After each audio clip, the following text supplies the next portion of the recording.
बिस्मिल्लाहिर्रहमानिर्रहीम। नई वीडियो के साथ मैं हाज़िर हूँ।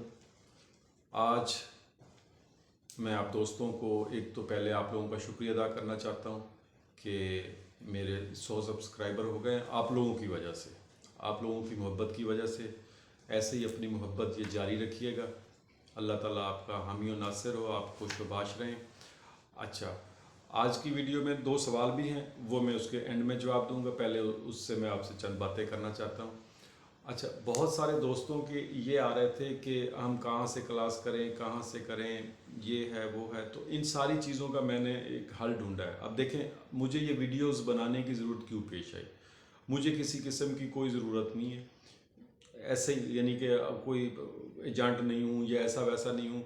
मैं सिर्फ देखता था कि मेरे नौजवान जो थे एजेंटों की वजह से घेरों में रह जाते थे, परेशानियों में रह जाते थे। कोई चक्कर, फ्रॉड, कुछ कुछ इनको सही तरह से आगाही नहीं मिलती थी। कोई कुछ बता रहा होता था, कोई कुछ बता रहा होता था। तो इस वजह से मैंने सोचा कि यार इनको गाइड करना चाहिए।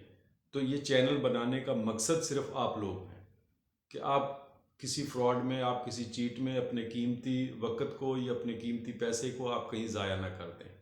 ठीक है, इस वजह से, और इसकी कोई वजह नहीं है। तो इस गाइडेंस में फिर जब मैंने देखा आप लोगों के सवालात आते हैं कि कोरियन लैंग्वेज कहाँ से सीखें, कैसे करें, कैसे, तो इसका मैंने ये सोचा है कि मैं आप लोगों को इस बारे में ये मुकम्मल कोर्स तो नहीं करवाऊंगा मैं आपको। आप अगर सोचें, मैं ये सोच रहा हूँ कि नेक्स्ट वीडियो में या उससे नेक्स्ट वीडियो में मैं ये शुरू कर रहा हूँ कि इस कोरियन ज़बान की लैंग्वेज आपको जो है बेसिक्स है ना, इसके बारे में आपको मैं गाइड करूँगा। ठीक है, आपको पूरे एक बोर्ड पे इसकी पूरे क्या कहते हैं, हरूफ तहज्जी हैं वो, इसके वावल्स हैं वो लिखूँगा, वो बताऊँगा।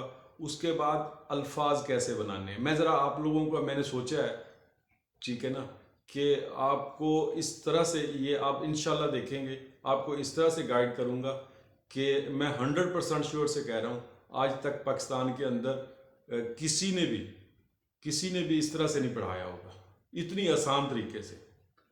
ठीक है, आपके लिए मैं कोरियन ज़बान को इतना आसान कर दूंगा, आप देखेंगे कि मैं जो अपनी पहली वीडियोस में कहा था कि आप आधे घंटे घंटे बाद अगर कुछ भी आप अगर ये इसके 9 हरूफ तहज्जी हैं या वावल्स हैं वो याद कर लें, तो उसके बाद आप कोई भी लफ्ज़ लिख सकते हो। तो ये मैं अब आपको करके दिखाऊंगा, आपके सामने होगा।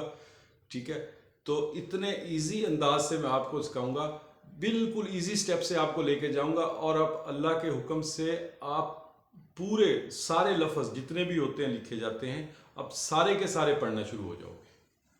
थोड़ी सी प्रैक्टिस की ज़रूरत है। ठीक है, मैं आपको जैसे ही समझाऊंगा आप बिल्कुल वैसे ही अपनी प्रैक्टिस कीजिएगा घर में। ठीक है, उस प्रैक्टिस के बाद आप देखेंगे आपको जो मुश्किलात आए वो मुझे आप कमेंट्स में करेंगे। जब आप कमेंट में करेंगे मैं आपकी वो प्रॉब्लम सॉल्व करूंगा, बोर्ड पे करूंगा, आपके सामने करूंगा। ठीक है, ये ज़बान इतनी मुश्किल नहीं है जितनी नज़र आती है, बिल्कुल भी नहीं है। आप देखेंगे ये सारी की सारी आपको मैं सिखाऊंगा, आप इंशाल्लाह इसे पढ़ना भी जानेंगे, सिर्फ लिखना ही नहीं, आप पढ़ना भी जानेंगे, लिखना भी जानेंगे। ठीक है, तो ये मैंने प्रोग्राम शुरू कर रहा हूँ आप लोगों के लिए। तो आप अपने कमेंट से मुझे ज़रूर आगाह कीजिएगा कि आपकी इस बारे में क्या राय है। तो अल्लाह पाक करम करेगा। उसके बाद कुछ सवालात हैं। एक शाहिद खान साहब का सवाल है कि मैं फाटा से हूँ और कोरिया जाकर दहशत गर्दी की वजह से नेशनलिटी के लिए अप्लाई कर सकता हूँ। तो मेरे भाई बात यह है कि आप कोरिया जाके सियासी पनाह ले सकते हो। अल्लाह ना करे अगर आपकी फैमिली में से कुछ ऐसा हुआ है, किसी के साथ कोई मिसहैप हुआ है, दहशत गर्दी का कोई निशाना बना है, तो उस बेस पे, क्योंकि एक रिकॉर्ड पड़ा होगा ना आपके थाने में, उसकी एफआईआर होगी, ये सारी चीज़ें होती हैं, वो अगर मौजूद हुई तो फिर तो आप अप्लाई कर सकते हो। ठीक है, वो नेशनलिटी नहीं मिलती आपको, आपको बता दूं नेशनलिटी नहीं है। ठीक है, कोरिया में इस वक्त सिर्फ 4 लोग हैं, सिर्फ 4 लोग हैं जिनको एजाजी शहरियत मिली है। ठीक है, कोई एक है, उनका नाम नहीं मुझे आ रहा, उन्होंने पीएचडी की है कोरियन ज़बान में, ठीक है। ऐसे ही कुछ लोग हैं जिन्होंने एग्ज़ाम दिए हैं, तो वो सिर्फ 4 लोग हैं जिनको एजाज़ी शहरियत मिली है। उसके अलावा क्या है, शादी कर लेते हैं, उनको शहरियत नहीं मिलती, उन्हें एक वीज़ा मिल जाता है, एक नाम है, बहुत मुख्तलफ है, F9 है, E9 है।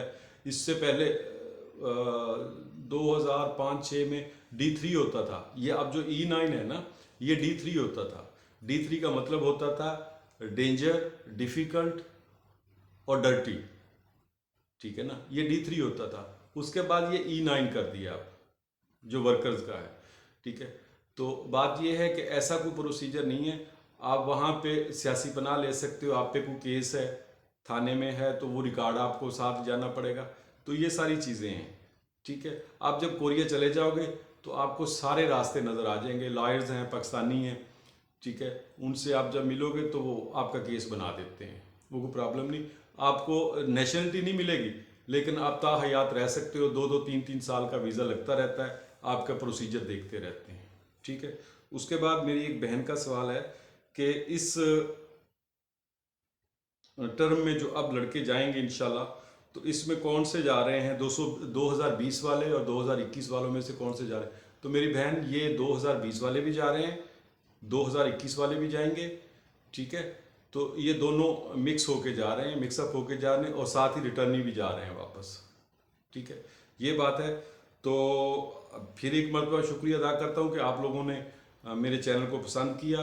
तो अपनी राय से मुझे आगाह ज़रूर कीजिएगा कि अगर मैं ये शुरू करता हूँ आपके फ़ायदे के लिए, आपको दर बदर के धक्के नहीं खाने पड़ेंगे। जब आप ये सीख लोगे, आप यकीन करो, फिर जब वो टाइम आएगा, यानी जैसे एग्ज़ाम आता है और वो टाइम आएगा, तो फिर इंशाअल्लाह ताला बफज़ल खुदा मैं आपको वो जो सवालात हैं उनकी पहले आपको वोकैबलरी करूँगा, सारी की सारी आपको दूंगा, क्योंकि आपको पढ़ना आता होगा, आप वोकैबलरी याद करोगे, उसके बाद वो सवाल आपके लिए ऐसे ही हो जाएंगे कि कुछ भी नहीं रहेगा, बिल्कुल ईजी हो जाते हैं। वजह क्या होती है कि देखिए, आप एक पूरी बुक पढ़ते जाते हो ना, आपको नहीं समझ आती ये क्या है क्या है, ये जवाब है, आप टिक लगा लेते हो, फिर याद करते हो, ऐसे नहीं। जब उन्हीं सारी जवाबों की मैंने एक वोकैबलरी बनाई हुई है, ठीक है, जब वो वोकैबलरी मैं आपको दे दूंगा इसी वीडियो के थ्रू, ठीक है, उसके बाद क्या होगा कि आपकी एक तो प्रॉब्लम हल हो जाएगी, आपको पढ़ना भी आता होगा, आपको लिखना भी आता होगा, इंशाल्लाह आपको सुनना भी आएगा और समझना भी आएगा। तो इस तरह से आपको में आसानियाँ पैदा होंगी। तो अल्लाह ताला करम करेगा, इंशाल्लाह मैं आपके कमेंट्स का इंतज़ार करूँगा, और मेरे चैनल का ख़ास ख्याल रखिएगा। आप लोगों की बड़ी मेहरबानी है। तो उसके बाद इंशाल्लाह मैं आपको ये कोरियन बेसिक पढ़ाना शुरू कर दूँगा। इजाज़त चाहता हूँ। अल्लाह हाफ़िज़।